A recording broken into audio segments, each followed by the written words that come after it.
CEO's daughter bullied a single dad's kid. Then she saw him at the board meeting. They watched it happen and did nothing.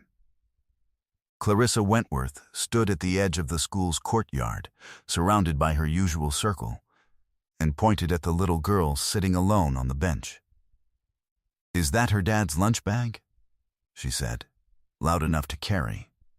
"It has dinosaurs on it." The girls beside her laughed, 4 of them, all in matching ballet flats, all careful not to make eye contact with the girl on the bench. The girl on the bench was Maya Hartley, 7 years old. Pink sneakers. Her father had gotten up at 5 a.m. to pack her lunch, to draw a small smiley face on her napkin to tell her she was brave. He had no idea his daughter was sitting here, cheeks burning, while Clarissa Wentworth held court 20 feet away. Clarissa's mother, Diane Wentworth, CEO of Wentworth Capital, board chair of the district's most prestigious private elementary school, woman who lunched with senators, was at that moment being driven to a downtown meeting in a town car that cost more per month than most families' rent. She trusted that Clarissa was kind. She had always trusted that. She was wrong.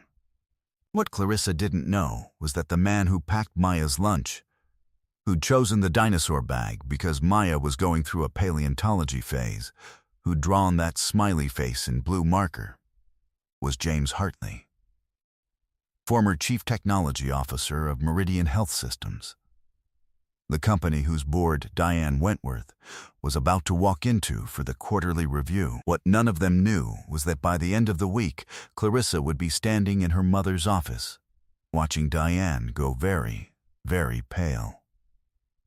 But first, that bench, and a little girl who had learned to keep her chin up. James Hartley woke up at 5:17 a.m. that Tuesday, the way he always did, not to an alarm, but to the specific creak of the 3rd floorboard in the hallway. Maya was awake. He heard her soft footsteps, the bathroom faucet, then silence. He counted to 8. Then the creak again, moving toward his room. "Dad." She appeared in the doorway, hair half escaped from yesterday's braids. "You're awake." "Always am." He pushed himself up.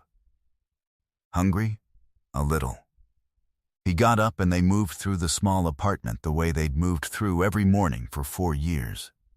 Him making coffee while she climbed onto the counter stool, her narrating whatever had occurred to her during the night. Today it was the possibility that the T-Rex in her classroom poster was actually female, and what the implications of that might be. James listened. Really listened, the way he decided to do in those first 6 months after Sarah died. He'd been afraid, terrified actually, that he'd be the father who was always half present, always answering emails at dinner, always somewhere else. So he'd made a rule. Maya got the first hour. The whole first hour. He could fall apart later. He was not a man who had ever been good at feelings. He was good at systems, at code, at the elegant architecture of a solution. He'd built Meridian's entire patient records platform from concept to launch in 18 months, a thing that had made him, briefly, well known in certain circles. He'd received offers from 3 companies the year after. He'd turned them all down because they required travel, and he had a daughter in kindergarten who needed consistency. He made a decision, and he stuck to it, the way he stuck to everything. The lunch bag was his particular small pride. He'd learned to pack it with the care of a project manager, protein, carb. One thing that surprised her, he drew the smiley face with a blue Sharpie, her favorite color, and wrote, "You already know what to do today." He'd started writing that after her teacher, Miss Beckett, had mentioned that Maya sometimes seemed nervous at the start of recess. He wanted her to have something to hold on to. He did not know that she almost never made it to recess without something happening first. "Ready?"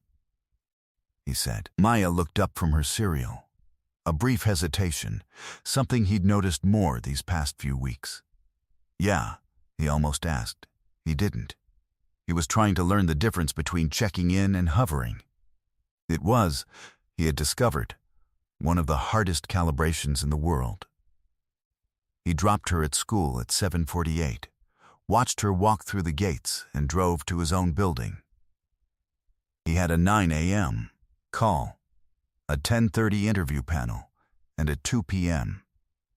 That had been described in the calendar invite only as Wentworth Capital, strategic discussion.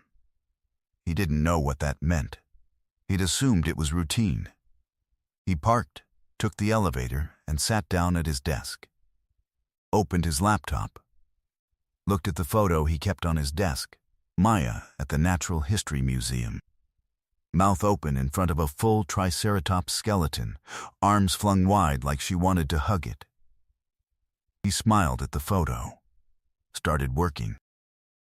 At 10:08 a.m., Maya was in her second period science class, drawing a careful diagram of the water cycle, when Clarissa Wentworth sat down across from her at the table and said, in a voice like poured honey, "Is that your dad's bag? The one with the dinosaurs?" Maya looked up. Clarissa was looking at the lunch bag on the floor. "Yeah," Maya said. "That's cute." Clarissa let the pause sit there just long enough to do its work. "My bag is from Paris. My mom got it when she went for Fashion Week." She tilted her head. "Is your mom not around?" The class was loud enough that the teacher, Mr. Dunn, didn't hear. 4 of Clarissa's friends were at the adjacent table. They were watching the way you watch something you'd seen before. Maya went back to her water cycle diagram. Her cheeks had gone pink. "My mom died," she said, quietly, because she had learned that saying it plainly was the only way to make it stop being a weapon. "When I was 3. Clarissa blinked. For just a second, something crossed her face. Uncertainty. Maybe even regret. Then, it closed. "That's really sad," she said, in a tone that made it sound like it wasn't. She picked up her pencil. Anyway, Maya drew the cloud. She drew the arrow showing evaporation. Her hand was steady. She had gotten good at making her hand steady. At lunch, she sat on the bench and ate her strawberry hearts, and when she found the napkin, the smiley face on it, she kept it in her fist for the rest of the afternoon. She didn't tell her dad. She never told her dad. He already worried so much. James was running 3 minutes late to the 2 p.m., which was unusual for him. He took the stairs, pushed open the conference room door, and found 4 people already seated around the table. He recognized the room, one of Meridian's larger boardrooms, glass-walled, city view, but the people weren't Meridians. 3 were from Wentworth Capital, per the placards. A CFO, a senior partner, and a woman in a charcoal suit who hadn't looked up yet. James sat down, pulled out his notebook, and glanced at the woman in charcoal. She glanced up at the same moment. He didn't recognize her. He was almost certain he'd seen a photo somewhere. A magazine piece, maybe, or Forbes profile. But the connection didn't click. She was around 50, polished in a way that suggested decades of practice, and she was looking at him with the particular attention of someone recalibrating a room. "James Hartley," she said, not as a question. "Yes," he extended a hand across the table. "And you're Diane Wentworth." Her grip was firm. "CEO, Wentworth Capital. Miss Wentworth," he settled back. "I wasn't expecting, I thought this was an analyst review." It was. She set down her pen. "We upgraded it." Diane Wentworth had a reputation, he would later learn from his colleague Marcus, for doing exactly this, showing up where she was least expected, as if proximity revealed things that reports didn't. It was a habit that had made her extraordinary at her job, and difficult at everything else. She opened her folder. He opened his notebook. And the meeting began. What happened in that meeting was, technically, unremarkable. James walked them through the integration analysis, a potential acquisition target Meridian had been evaluating, and Diane Wentworth asked the precise, surgical questions that people in her position asked when they were genuinely following. She pushed back twice, on two separate assumptions he'd built into the model. Both times he revised his answer on the spot, quickly, without embarrassment. She noted this. He didn't notice that she noticed. At 3:45, the meeting ended. The Wentworth team gathered their materials. The CFO and senior partner left first. Diane Wentworth paused at the door. "The error rate model," she said. "The one on slide 12. You built that in-house?" "2 years ago," James said. "It's become part of our standard review process. It's elegant." He blinked. It was not the word he expected. "Thank you." She studied him for a moment, the particular quality of study he'd come to recognize in people who were trying to figure out where to file you. Then she gave a small nod and left. James stared at the closed door for about 4 seconds. Then he packed up his notebook and went to pick up Maya. What happened next, he learned later. Always later, it seemed, with the things that mattered. Maya's teacher, Miss Beckett, caught James in the pickup line that Thursday. She was a young woman, kind, who chose her words with the care of someone who had delivered hard news before and didn't want to do it wrong. She said she'd noticed Maya seemed a little withdrawn lately. She said there'd been some social dynamics at play. She said she didn't want to make a formal incident report yet, but wanted him to be aware. James drove home with Maya in the back seat, watching the city scroll by, carefully keeping his face neutral. He asked Maya how school was. She said fine. He said, "I heard you've been having a hard time with some of the kids." She went very still. Then she said, "Dad, it's okay. I can handle it." He was simultaneously proud of her and wrecked. He made dinner. They watched 30 minutes of her favorite nature documentary, this week, Prehistoric Ocean Predators, and he tucked her in and sat beside her longer than usual, rubbing her back in the particular rhythm she'd liked since she was an infant. When she fell asleep, he went to his home office and sat down and stared at his laptop for a while. Then he pulled up what Miss Beckett had sent him, a brief, careful email, which named no names. He had to read between the lines. He was very good at reading between the lines. He found the name on his own, the school's public directory, the parent volunteer roster, a social page he didn't normally look at. He sat there, making no decisions yet, just mapping it. Clarissa Wentworth, Diane Wentworth's daughter. He looked at his calendar. His 2 p.m. from Tuesday was still there, Wentworth Capital. Strategic discussion. He stared at the screen for a long time. He didn't make a move. Not yet. He wasn't that person. He'd never been that person. He believed, when he could, in the value of direct information, of clarity before action. But he also believed in watching, for one moment, to understand what you were dealing with. He closed the laptop, turned off the light, went to bed.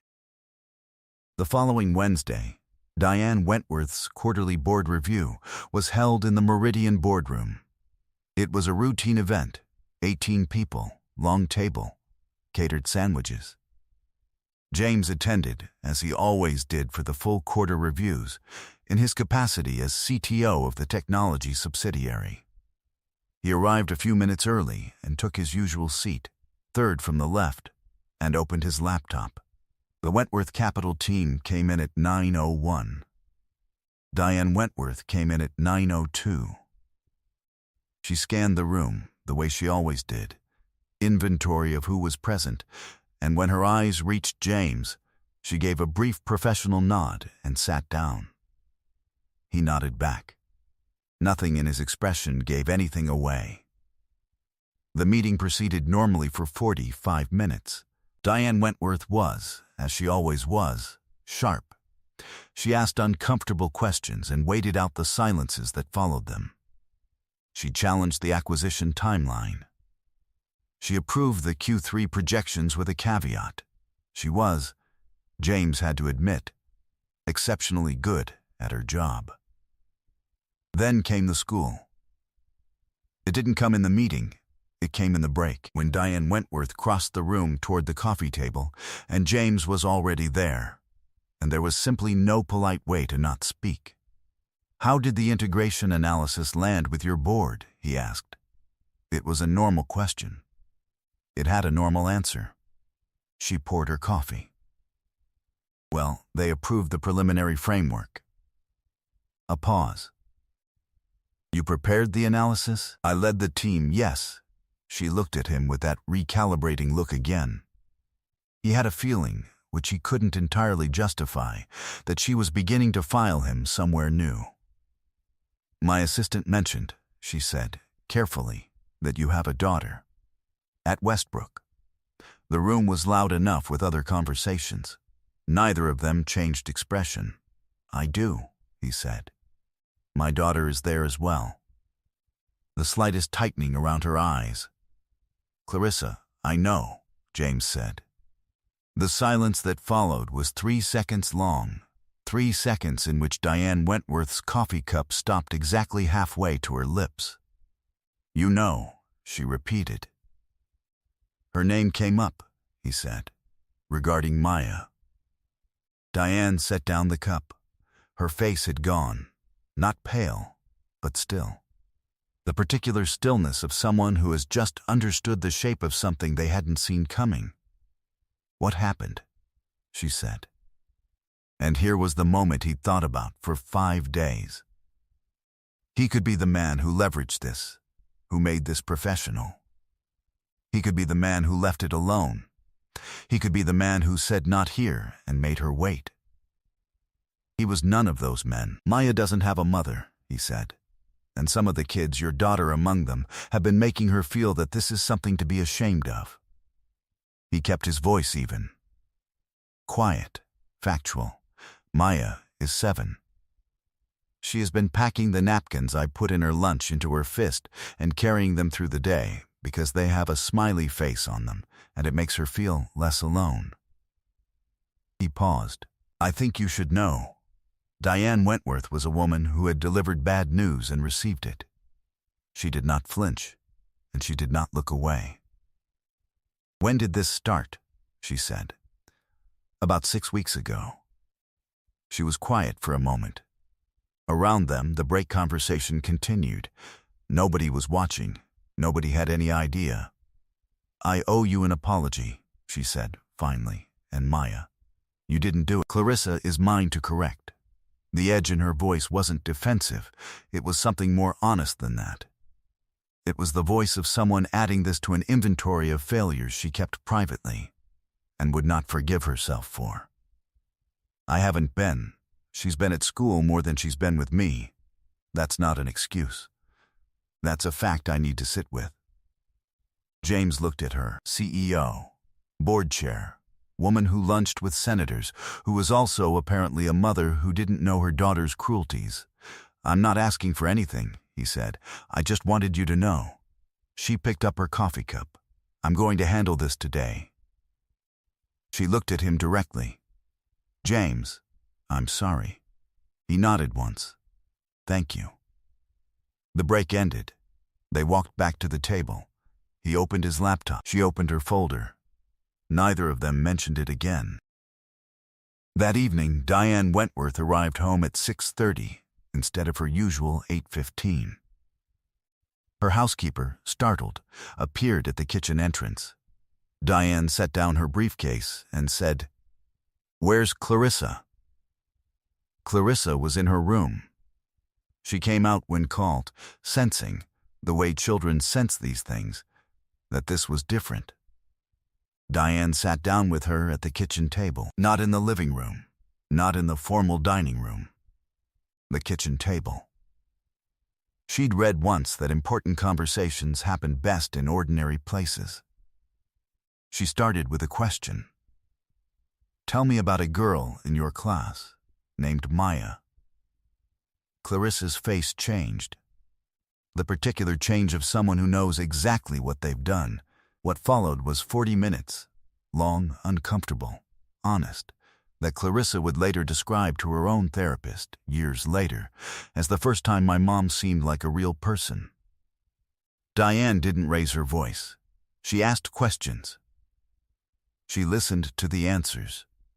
She let Clarissa be uncomfortable with what she'd said out loud. At the end, Clarissa said, "I didn't think it was that bad." Diane said, "That's the part I want you to think about. That you didn't think. Maya was sitting on a bench by herself, and you didn't think." Clarissa cried. Diane let her cry, and held her, and then said, "Okay. Now we figure out what to do about it." The following Monday, Miss Beckett found a note in her mailbox from Diane Wentworth, handwritten, which surprised her. The note said that Diane was aware of the situation, had spoken with Clarissa, and would like to arrange a time for Clarissa to apologize to Maya directly, if Miss Beckett thought that was appropriate. It was signed, Diane Wentworth. Clarissa's mother, not CEO, not board chair, just mother. Maya got to school that Monday and found a folded piece of paper in her cubby. Inside was a drawing, clumsy, the kind of drawing that happens when you try very hard, of a triceratops. Underneath it, in careful handwriting, "I'm sorry, I was mean. I want to start over." Clarissa, Maya looked at the drawing for a long time. At lunch, she took her lunch bag, the dinosaur one, and sat at her usual bench. She was halfway through her sandwich when Clarissa walked over and stood there, awkward, hands behind her back. "Can I sit here?" Clarissa said. Maya looked at her. 7 years old, still learning what forgiveness was, still figuring out the difference between trust and kindness. "Okay," she said. They ate in silence for a while. Then Clarissa said, "I like your bag." Maya looked at it. "My dad got it. He knows I like dinosaurs. What's your favorite?" Maya considered this with appropriate seriousness. "Therizinosaurus," she said. "Most people say T-Rex, but Therizinosaurus had these insane claws, and people underestimate it." Clarissa blinked. "I didn't know that. Most people don't." Another silence. A more comfortable one. "Do you want to hear about the other underestimated ones?" Maya said. "Yeah," said Clarissa. "Okay." James found out about the apology from Miss Beckett, who called him that afternoon with the particular warmth of someone reporting something unexpectedly good. He listened, thanked her, and hung up. He sat for a moment, looked at the photo on his desk, Maya at the museum, arms wide, enormous grin. He thought about Diane Wentworth sitting across a kitchen table from her daughter. He thought about what it cost to lead that conversation, the particular kind of courage it takes to make yourself available to the parts of parenting that are uncomfortable. He didn't know her well enough to know what had prompted it. He didn't know what he'd been to her in that moment. A business colleague, a mirror, a stranger. He picked up his phone. He hesitated, the way he always hesitated when he wasn't sure of the right move. Then he sent a text to the number her assistant had shared for scheduling. "This is James Hartley. I heard that Clarissa apologized to Maya today. I wanted you to know it meant a lot. Thank you." He set down the phone. He was almost certain she wouldn't reply. People like her didn't reply to texts from people like him. In the general run of things. His phone buzzed 4 minutes later. "I understand she spent most of lunch learning about underrated dinosaurs. Apparently there's one with very impressive claws. D." He read it twice. Then, for the first time in longer than he could easily measure, he laughed. A real one. The kind that surprised him. He typed back, Therizinosaurus. Maya would respect that you know the name. A minute passed. I'm learning. It seems like a lot to learn. He looked at the text for a while. Then he put his phone down and went to pick up Maya. The weeks that followed were quiet in the way that good things are quiet. Not dramatic, just gradual. Maya began to come home with stories that featured Clarissa, at first as a kind of footnote, then with more frequency, then with the weight of someone who was becoming genuinely important. James watched this, careful not to make too much of it. He and Diane exchanged texts occasionally. Not often. Logistical things, mostly. Once about a school event they both needed to attend. Once about a permission slip that had gotten confused between teachers. Once she asked him, out of nowhere, what Therizinosaurus had actually been like in practice, ecologically speaking. He sent back 3 paragraphs and a link. She replied, "This is going to change my relationship with Clarissa." Thank you. He was not a man who let himself want things too quickly. He'd learned that the hard way. In the years after Sarah, learned that wanting quickly was a way of losing things, of building structures before the ground was ready. So he moved slowly, and he let the thing between them be whatever it was, professional acquaintance, parents of children who had found each other, 2 people who'd had one real conversation and were still somewhere in the echo of it. But there were moments. There was the school fundraiser in late October, where they ended up at the same table for dinner, not by design, and talked for 2 hours about things that had nothing to do with Meridian or Wentworth Capital. About what they'd each been afraid of when they first became parents. About what they'd been surprised by. About the specific loneliness of being the only adult in a house when the child was asleep and the quiet went on too long. He didn't say anything. She didn't say anything.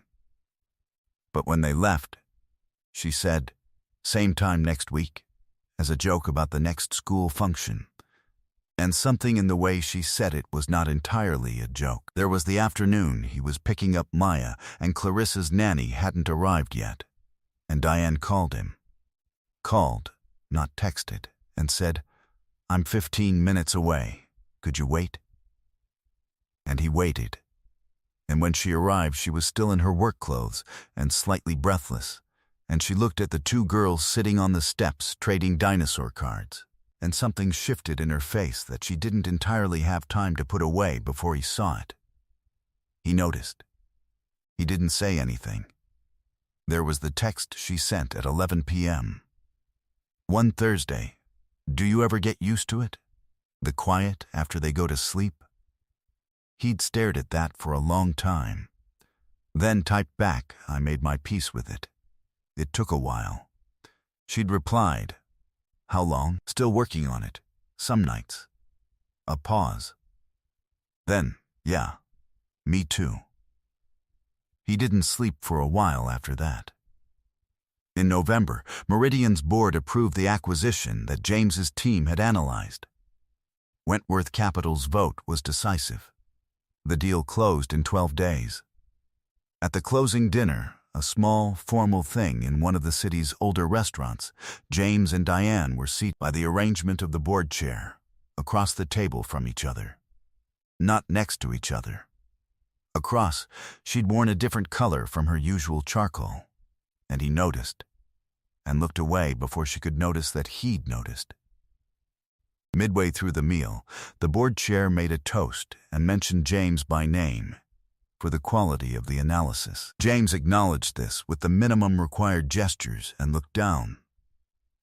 When he looked up, Diane was watching him, with a small expression that was private and quick. The expression of someone who was keeping something to herself, but barely. He held the look for half a second. Then the board chair said something that required a response, and the moment was over. But it had been there. He was almost entirely certain it had been there. He asked her for coffee in December. He deliberated for a week first, then concluded that deliberating was a form of fear, and he had tried to stop making decisions from fear. He texted, "The girls have a half-day Friday. Would you want to get coffee while they're at the museum with the school group?" She took 6 hours to respond, which was unusual. Then, "Yes, I would." They went to a small place near the school. Nothing impressive, and sat for 2.5 hours. The conversation moved the way conversations move when both people have been careful for a long time and have decided to stop being careful. Fast. And then slow. And then fast again in a different key. She told him about Clarissa's father, ex-husband, lived in London, more present as an idea than a person. She told him about the version of herself she'd had to become to run a company and raise a daughter at the same time, and whether that version of herself was actually who she was. He told her about Sarah. Not the whole shape of it, but a true piece of it. That grief had changed him in a way he was still locating. That he wasn't sure he was the same person he'd been before, and he wasn't sure if that was a loss or something else. She said, "Do you want it to be something else?" He said, "I think so. I think I'm trying." She looked at him. The particular look of someone who has made a careful decision. "I think you should know," she said, "that I've thought about that day in the boardroom break quite a lot." "So have I," he said. A pause. "I don't know what I'm doing," she said. This isn't something I'm good at." "I'm not either," he said. "But you asked." "I did." "That took courage," she said, as if she was still deciding what to do with the fact of it. "I noticed that." He didn't look away. "I noticed that you went home that day and talked to Clarissa." "You didn't have to tell me," she said. "You could have used it. Made it professional. A lot of people would have. That's not who I am." She looked at him with something that was almost relief. "No," she said. "I know that now." The coffee cups had long gone cold. Outside, the city was doing its November thing. Neither of them suggested leaving. They were careful about it. The girls were 7 and 8, and both of them had talked about this explicitly, which felt strange and also exactly right, that the children had to come first. That the friendship Maya and Clarissa had built was precious and not to be risked by adults behaving badly. So they were careful. Slow. Honest. They talked before they acted, which was not natural for either of them, but became natural between them. Maya figured it out before she was told. She was a systematic thinker, like her father, and she had assembled the evidence, the increase in texts. The way her dad made sure his shirt was straight before dropping her at school on Wednesdays. The fact that he'd started listening to a kind of music she didn't recognize in the car. She brought it up at dinner in February with the directness of a child who doesn't yet know how to be oblique. "Dad, are you and Clarissa's mom friends? Like, for real?" He looked up from his plate. "We are." Maya considered this. Is it the kind of friends where... She made a gesture with her fork that apparently communicated a complete thought.